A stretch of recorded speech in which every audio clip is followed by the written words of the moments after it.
Evo na samom ulazu smo u Hrasnicu, vidite to prelijepo naselje podno Igmana.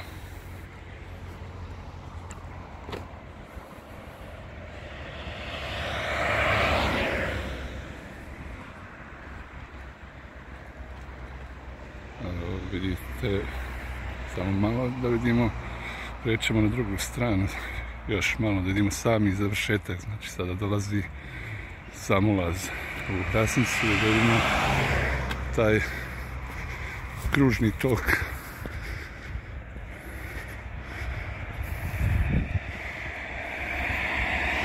Tu su radovi još.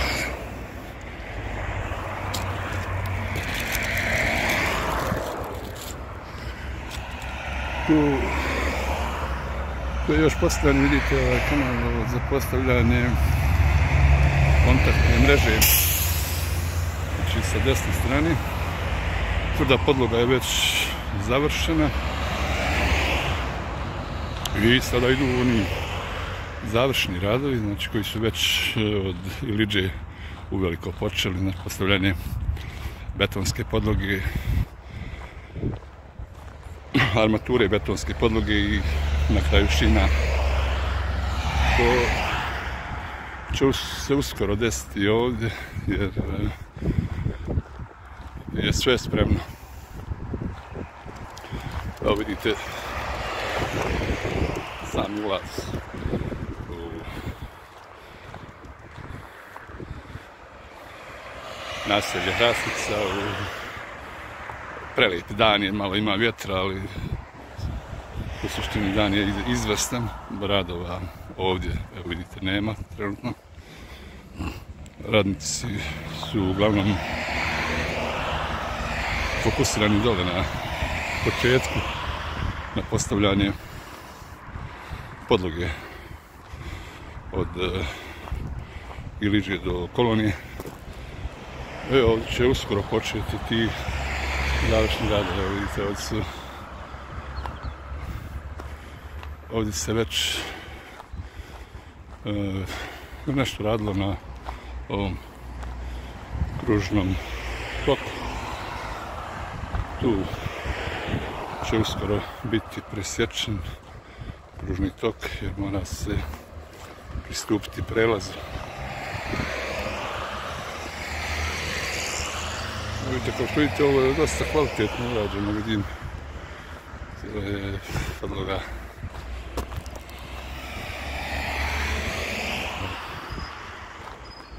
Dosta kvalitetno urađeno. Stvarno dosta. Ovdje su imali malih problema sa podzemnim vodama. Mislim, to će biti riješeno. Evo vidite, ovdje su malo zadržali, tu se dosta ukopalo, evo, to se rešava, vidite, ti odvodi, to biti rješeno ubrzo. Tako da, evo, kao što vidite, nadam se sve ide po planu i da će, ako Bog da,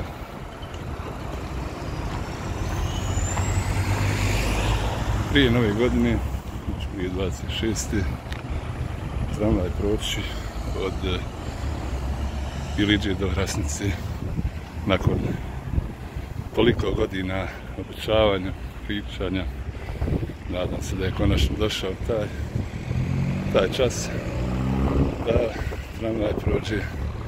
Evo vidite, dole se toku u nastavku također radovi prema Famosu.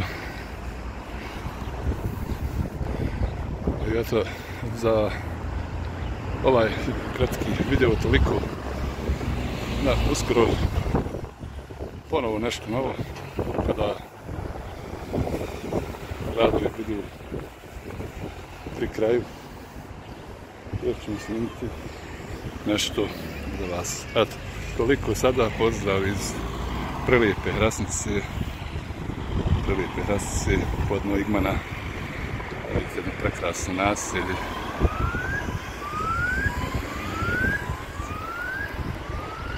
dođite i posjetite ovo mjesto, nećete se pokajati, ovo je prediv, jedan kraj,